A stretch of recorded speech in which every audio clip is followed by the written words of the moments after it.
Hospitals అన్నీ కూడా శిథిలావస్థకు చేరిన పరిస్థితులు, ఆరోగ్యశ్రీ ఫీజు రీయింబర్స్మెంట్ వంటి బకాయిలు ఏకంగా పేరుకుపోయి పిల్లలు మ్యాండేట్ ఇచ్చే ఎన్నికలు కాబోతాయి. కానీ మనందరికీ తెలిసిన ఎక్స్పీరియన్సే, మనందరికీ తెలిసిన విషయాలే.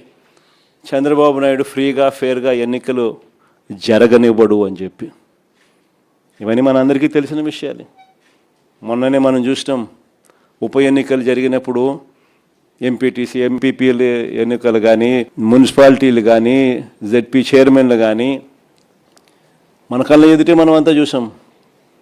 మేయర్లు కానీ బలవంతంగా ఏ మాదిరిగా అధికార దుర్వినియోగం చేసి చంద్రబాబు నాయుడు గారు ఏ రకంగా దౌర్జన్యం చేసి, ప్రలోభాలు పెట్టి దౌర్జన్యం చేసి ఏ రకంగా ఎన్నికలు రిగ్ చేసే కార్యక్రమం చేస్తాడో మనం అంతా కూడా చూసాం.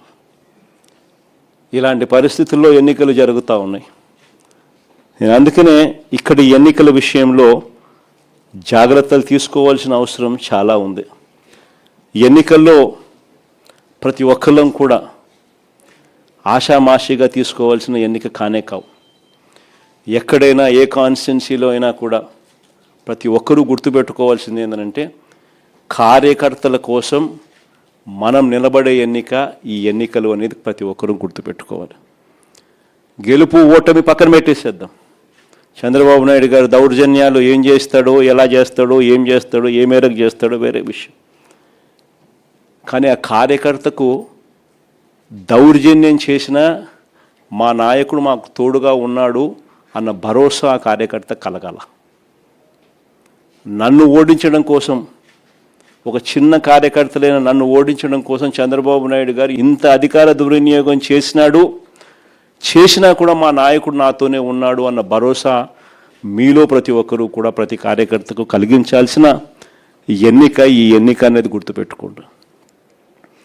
అలా భావన వచ్చినప్పుడే రేపొద్దున మీ ఎన్నికల్లో ఆ కార్యకర్త మీకోసం రెట్టించిన ఉత్సాహంతో మీకోసం పనిచేస్తాడు అన్నది ప్రతి ఒక్కరూ గుర్తుపెట్టుకోవాల్సిన అంశం. ఇక్కడ ఈ విషయంలోనే చెప్తా ఉన్నా, చంద్రబాబు నాయుడు గారు డైరెక్ట్ ఎలక్షన్స్ కూడా పెట్టడానికి కూడా అనౌన్స్మెంట్స్ చేస్తూ ఉన్నాడు.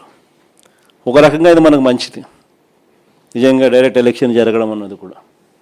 ఎందుకంటే కనీసం ఒక బలమైన అభ్యర్థి ఆ డైరెక్ట్ ఎలక్షన్స్లో పోటీలో గట్టిగా నిలబడితే ఆ మున్సిపాలిటీకి చైర్మన్గానో, లేకపోతే ఆ మండలానికి ఎంపీపీగానో, లేకపోతే జెడ్పీ చైర్మన్గా అయినా కానీ, లేకపోతే మేయర్గా అయినా కానీ, ఇంకొకటైనా ఎక్కడైనా కూడా ఒక బలమైన అభ్యర్థి అక్కడ పోటీలో నిలబడితే కనీసం మిగిలిన స్థానాలకు ఆ బలమైన వ్యక్తి సూపర్విజన్ ఉంటుంది, మానిటరింగ్ ఉంటుంది అన్నది మనకు కలిసి వచ్చిన అంశం.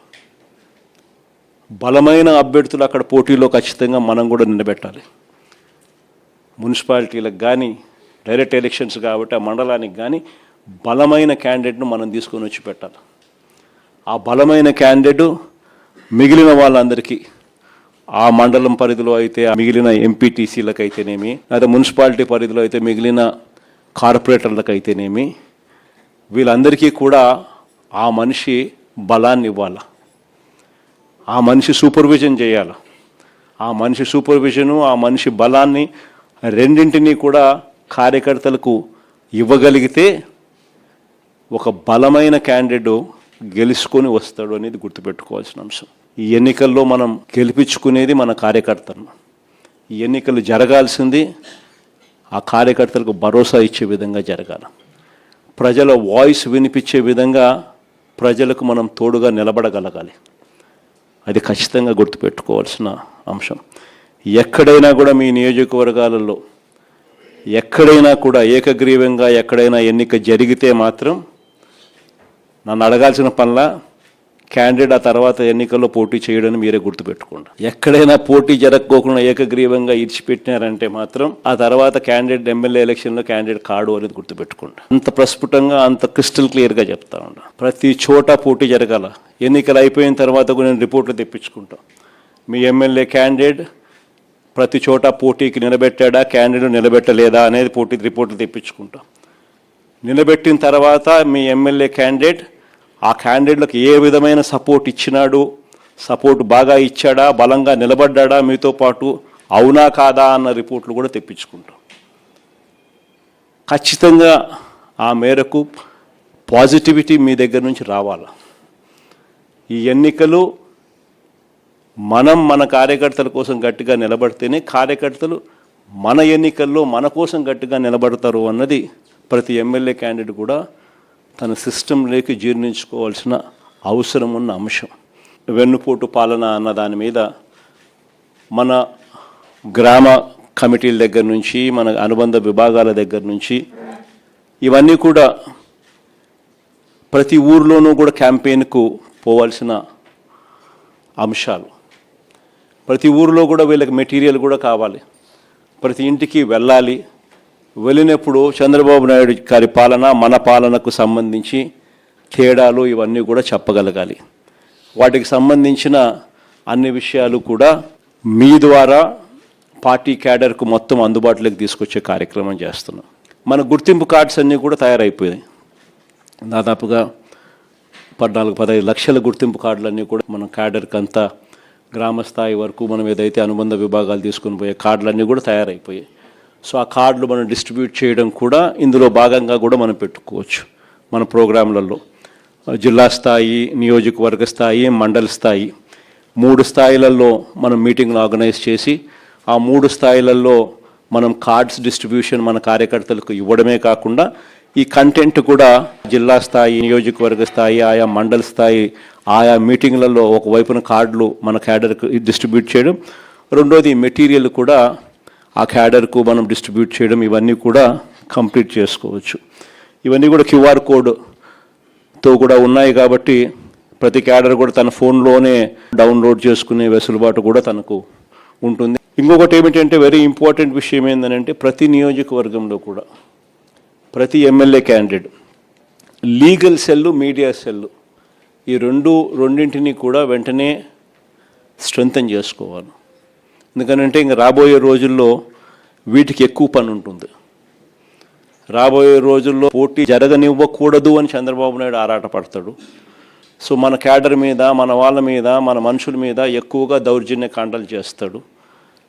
వాటి విషయంగా మన క్యాడర్ను మనం ప్రొటెక్ట్ చేసుకోవాలి, మన కార్యకర్తలను మనం ప్రొటెక్ట్ చేసుకోవాలి. ఒకవైపున ప్రొటెక్ట్ చేసుకుంటూ మరోవైపున ప్రతి ఇంటికి కూడా చంద్రబాబు నాయుడు చేస్తూ ఉన్న పరిపాలన మీద ప్రతి ఇంటికి తీసుకొని పోతూ క్యాంపెయిన్ మెటీరియల్ కూడా తీసుకొని పోయి ప్రతి ఇంటిని అవేర్నెస్లో క్రియేట్ చేస్తూ ఉండగానే మరోవైపున మన క్యాడర్ను కూడా మనం గట్టిగా ప్రొటెక్ట్ చేసుకోవాలి అని అంటే ఖచ్చితంగా లీగల్ సెల్, మీడియా సెల్ ప్రతి నియోజకవర్గంలో స్ట్రెంథన్ కావాలి. జగన్ 2.0 సూపర్ యాప్ కూడా ఎలాగూ ఉంది. మనకు సంబంధించిన వైఎస్ఆర్సీపీ టాక్స్ కూడా ఎలాగూ అందుబాటులో ఉన్నాయి.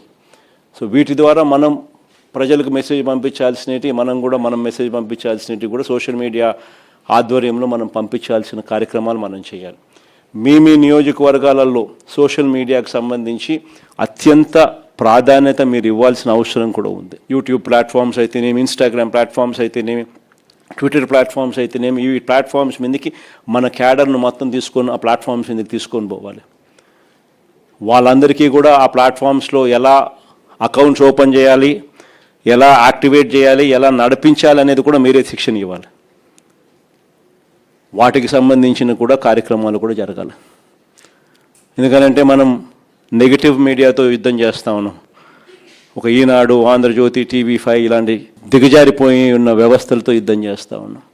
మన క్యాడర్కు ఇటువైపున నాణ్యానికి ఇటువైపున ఏం జరుగుతూ ఉంది అనే స్టోరీ తెలియాలి అని అంటే ఇటువంటి ప్లాట్ఫామ్స్ నుంచి మనకు న్యూస్ కంటెంట్ మన వాళ్ళకి అందరికీ కూడా అందాలి. సో అవన్నీ కూడా జాగ్రత్తలు తీసుకోవాలి. మరోవైపున నియోజకవర్గంలోని సోషల్ మీడియా ఇన్ఫ్లుయెన్సర్స్ అందరితో కూడా మీరు మాట్లాడాలి.